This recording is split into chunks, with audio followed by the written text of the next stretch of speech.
Istilahnya ada yang bilang seperti ini, ekonomi syariah itu pengkawinan antara hukum Islam dengan ilmu ekonomi itu sendiri. Sehingga jadilah yang namanya ekonomi syariah. Nah, ekonomi syariah itu tidak hanya perbankan syariah.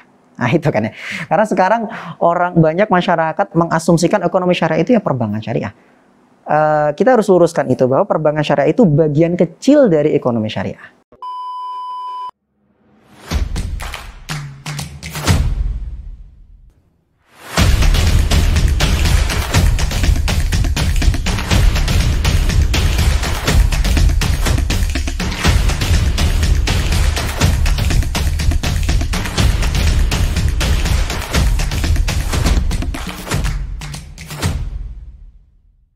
Menurut Pak Anwar sendiri, ketika milenial ingin mencoba terjun langsung atau mencoba mengikuti experience-nya bagaimana ekonomi syariah itu sendiri, produk-produk apa atau pilihan apa sih yang bisa digunakan sebagai starting point untuk para milenial ini untuk memilih, oh produk ini nih yang mau dipakai di ekonomi syariah atau produk ini yang akan saya gunakan sebagai awalan ketika saya merasakan ekonomi syariah itu sendiri.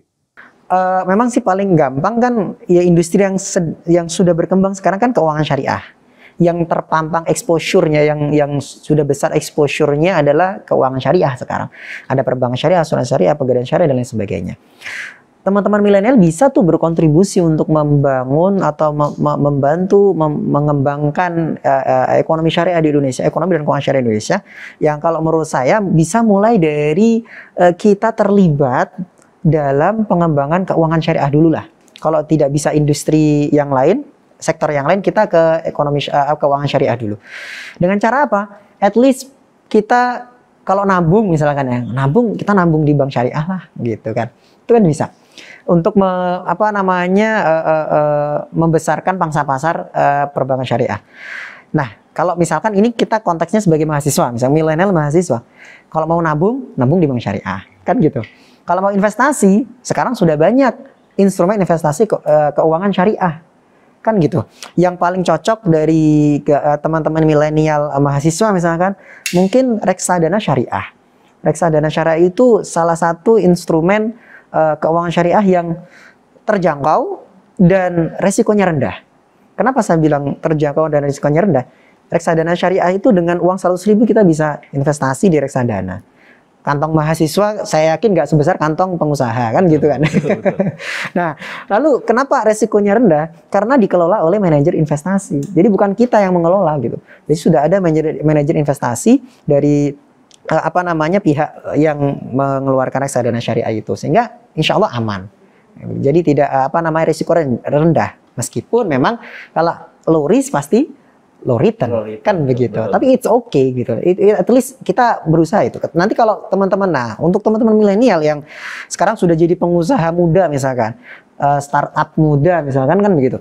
Nah, itu bisa tuh yuk kita kembangkan industri halal. Anda di sektor apapun, entah itu sektor manufaktur, pariwisata, atau sekarang mungkin yang lagi ngetren vintage gitu ya.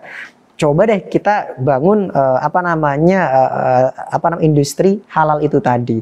Nah, ketika Anda membutuhkan permodalan misalkan, ya ngambil modal di keuangan lembaga keuangan syariah, kan begitu.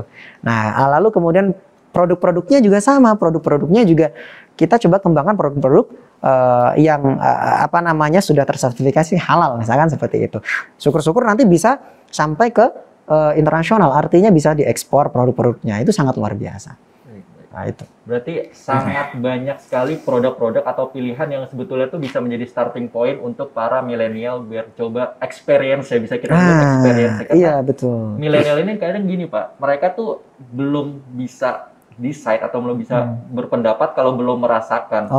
Karena kan kalau misalkan milenial misalkan belum merasakan reksadana syariah atau belum nabung di belum nabung di perbankan syariah tuh kayak kurang afdol, jadi kayak belum melekat lah jiwanya ke ekonomi syariah kalau mereka belum nyoba dulu gitu ya.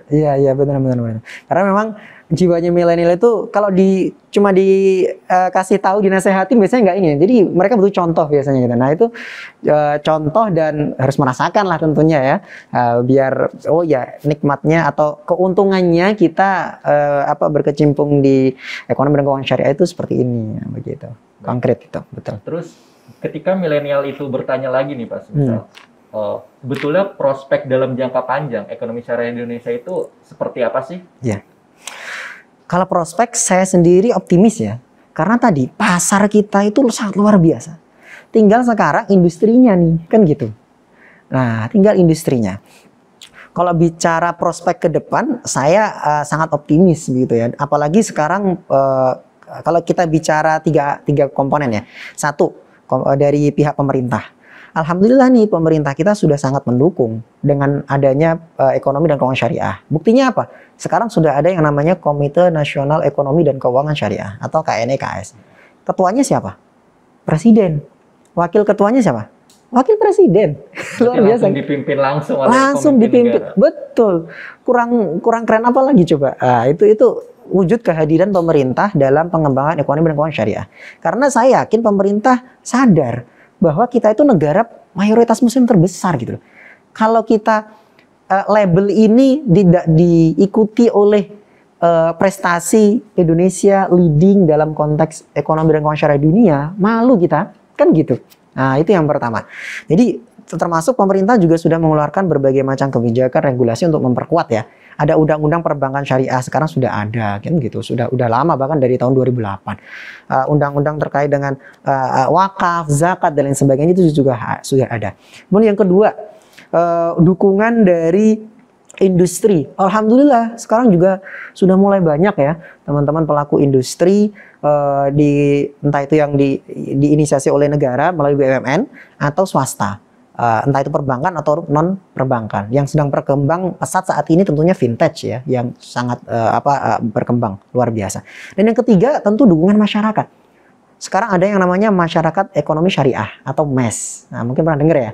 Kemudian ada juga Asosiasi Ahli Ekonomi Islam atau IAEI. Nah, itu juga tiga komponen ini luar biasa ketika saya yakin insya Allah ke depan ketika konsisten berkolaborasi membangun ekosistem ekonomi dan keuangan syariah dengan baik begitu ya, tanpa adanya campur tangan politik yang tidak jelas begitu, maka saya yakin dalam beberapa tahun ke depan beberapa sektor yang kita tidak leading tadi kita bisa naik menjadi at least 5 besar lah di dunia, kan begitu. Berarti prospek yang bisa kita lihat kalau dalam jangka waktu yang cukup panjang itu sangat cerah bisa dibilang. Insya Allah. Optimis, harus optimis ya. Lalu ketika prospek itu cukup cerah Pak, milenial bisa berperan nggak sih? Berperannya dalam arti kayak, kalau misalkan milenial ikut di sektor ini, dia nanti akan semakin cerah nih atau semakin mungkin percepatannya yang aslinya 2 kali lipat bisa menjadi 5 kali lipat lebih cepat, 10 kali lipat lebih cepat. Nah, kira-kira peran milenial di sini itu sebagai apa? Oke, peran milenial ya. Jadi gini, teman-teman milenial itu kan rata-rata anak muda ya. Mungkin nggak hanya milenial ya. Setelah milenial itu ada generasi Z, kan gitu. Teman-teman di sini jihad misalkan, ini generasi Z, bukan milenial. Kalau milenial ini kayak saya milenial ini. Katanya udah generasi Z. Artinya teman-teman muda, pemuda itu justru sangat-sangat dibutuhkan perannya dalam pengembangan ekonomi dan keuangan syariah. Kenapa? Karena pemuda itu kreatif, inovatif. 2 hal inilah yang paling dibutuhkan untuk pengembangan ekonomi dan keuangan syariah di Indonesia. Kenapa? Karena misalkan saya kasih contoh. Sekarang ini ada stigma terhadap perbankan syariah bahwa produk-produk perbankan syariah itu cuma niru-niru, cuma islamisasi mensyahadatkan produk-produk konvensional nggak bahasa rebranding. Nah gitu ya, guyonannya gitulah ya. Yeah. Nah itu stigma yang sebetulnya tidak salah juga karena kita harus akui produk-produk keuangan syariah kita yang memang rata-rata seperti itu gitu kan, dihasilkan dari ATM lah begitu ya, atau bahasa guyonannya teman-teman itu mensyahadatkan produk konvensional. Nah ini dengan adanya inovasi dan kreativitas yang biasanya dimiliki oleh teman-teman milenial atau generasi Z gitu kan, ini diharapkan bisa membantu nih pengembangan produk-produk. Kalau dalam konteks keuangan syariah berarti pengembangan produk-produk keuangan syariah kan begitu. Nah kalau dalam konteks ekonomi saya yakin kreativitas dan inovasi yang dimiliki oleh teman-teman milenial ini sangat-sangat mampu untuk membantu pengembangan terutama exposure lah. Karena saat ini menurut saya yang perlu kita berikan kepada masyarakat salah satunya edukasi ya. Edukasi dan exposure dari ekonomi syariah itu sendiri. Nah, itu bisalah teman-teman milenial itu masuk ke situ. Yang kedua, tadi langsung berkontribusi sebagai pelaku. Nah, sebagai pelaku keuangan syariah atau sektor lainnya, kan begitu. Kalau pelaku keuangan syariah ya, kalau mau investasi di keuangan syariah deh, gitu kan gitu. Investasi syariah kan banyak. Ada saham syariah, reksadana syariah. Oh banyak lah sekarang lah, kan gitu. Kalau mau terjun langsung di sektor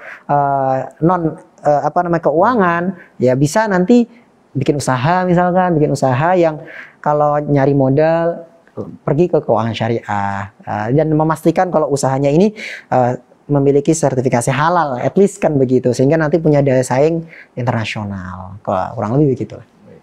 Berarti peran milenial ini sangat besar sekali jika untuk mendukung ekonomi syariah itu biar bisa lebih grow up lagi, maju lagi ke depannya, Pak. Nah, satu lagi saya baru ingat nih, perkembangan pasar modal syariah di Indonesia, salah satunya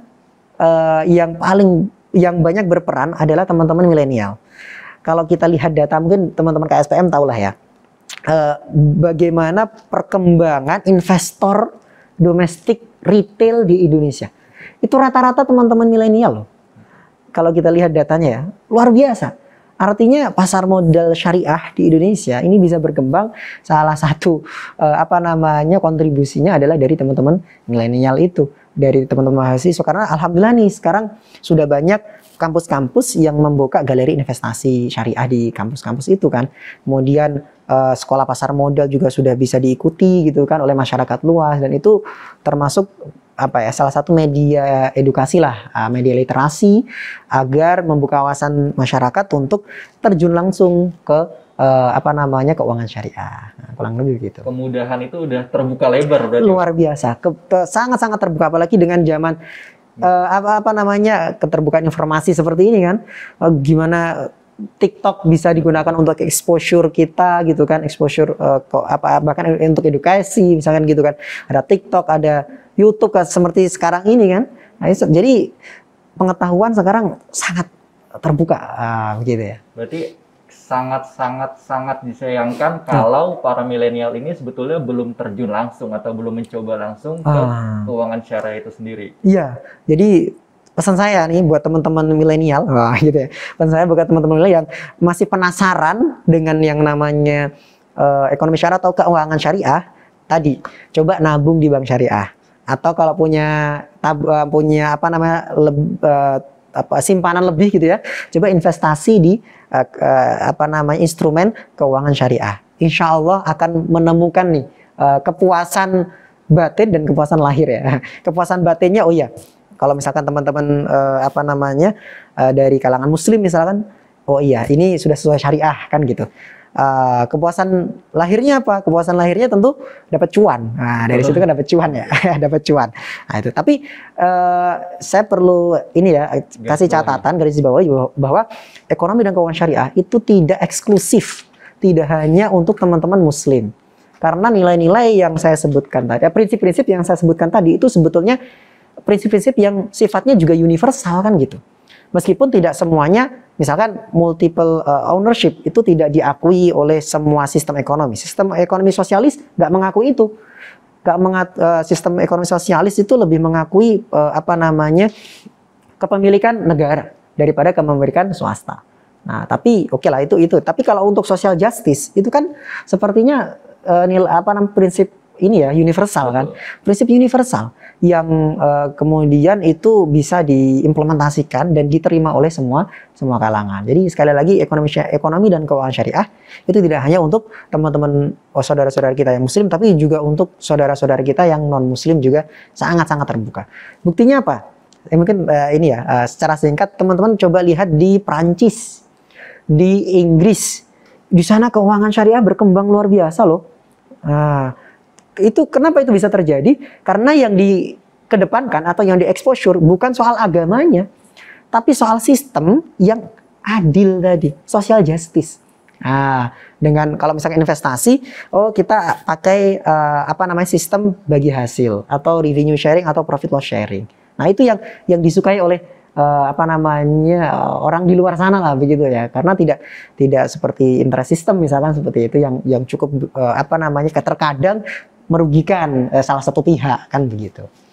Orang non muslim saja berarti udah coba terjun langsung. Nah, betul. Sayang banget kalau Sayang mayoritas orang Indonesia yang bisa dibilang hampir 80% mungkin ya Pak? Iya, hampir 80% masyarakat Indonesia muslim tidak mencoba. Malah tidak ikutan, nggak terlibat. Itu sayang banget, malu kita, serius. Betul, betul. Semoga dengan adanya podcast ini menjadi menambah melek nih atau menambah wawasan teman-teman semua yang nonton biar lebih aware dan lebih tertarik juga Pak untuk bisa join langsung ke ekonomi syariah itu sendiri. Betul, betul. Amin, amin, ya rabbal alamin. Luar biasa ya teman-teman penyampaian yang disampaikan oleh Pak Anwar tadi perihal ekonomi syariah. Semoga teman-teman teman-teman dari penonton Genbi podcast ini bisa mengambil manfaatnya, bisa mengambil ilmunya dan bisa langsung terjun langsung. Kalau hari ini belum buka perbankan syariah, mungkin besok langsung mampir ke perbankan syariah. Buka rekening tabungan lah minimal ya. Atau kalau misalkan mereka belum